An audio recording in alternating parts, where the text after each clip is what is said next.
Welcome to Word of Grace and Truth. Today's topic is Perversed Worship. God's command was that the Levites should carry the ark on their shoulders.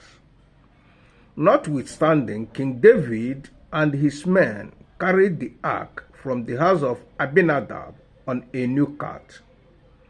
Before God struck Uzzah because of his error, it is obvious that the ark has been abused severally by the house of Abinadab because God is slow to anger.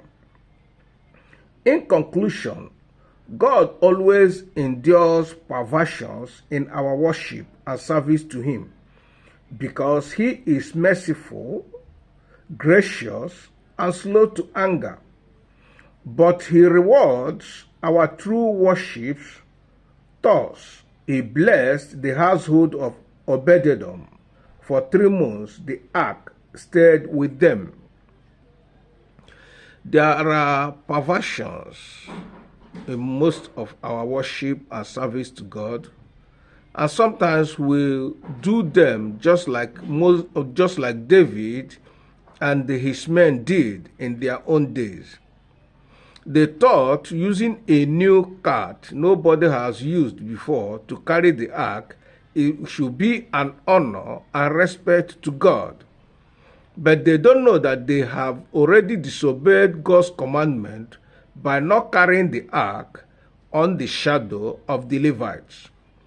And not only that, God was bearing with them and the ark was going until now Uzzah touched the ark publicly, that people could not see that a man could touch that sacred and reverence instrument God gave to the Israelites as a sign of His presence with them.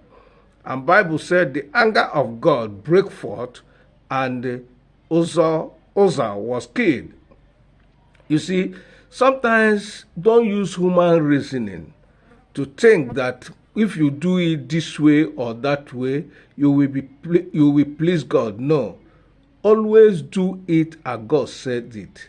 That was why when all these things were given to Moses, God told Moses, observe that you do it according to what were shown to you in the mountain. So you see, perversions, God sometimes endure it. And that is why we are having so many differences in many denominations in Christian faith. People are doing it thinking that, oh, I will please God if I do it this way.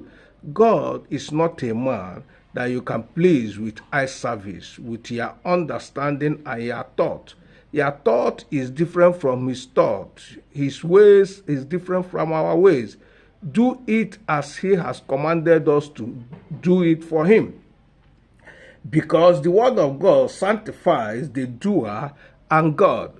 When you do it the way God once said you should do it, you sanctify God. When God honors His word and perform it, oh, God will be sanctified. People will see it. And the doer also will be sanctified by enjoying the blessings of God. For instance, God told Moses to speak to the rock for the second time for water to come out, not to strike the rock. But Moses ignored that simple commandment and struck the rock. And now God came back and told him, look, Moses, you will not go into the promised land because you did not sanctify me before the people. And that is why Jesus prayed in John chapter 17, verse 17, Father, sanctify them with thy truth. Your word is truth. So it's only the word of God that will sanctify God and sanctify man. When you do it as God has said it, God will be sanctified. And you, the doer, will be sanctified also. Remain blessed with God and know also that Jesus Christ is coming.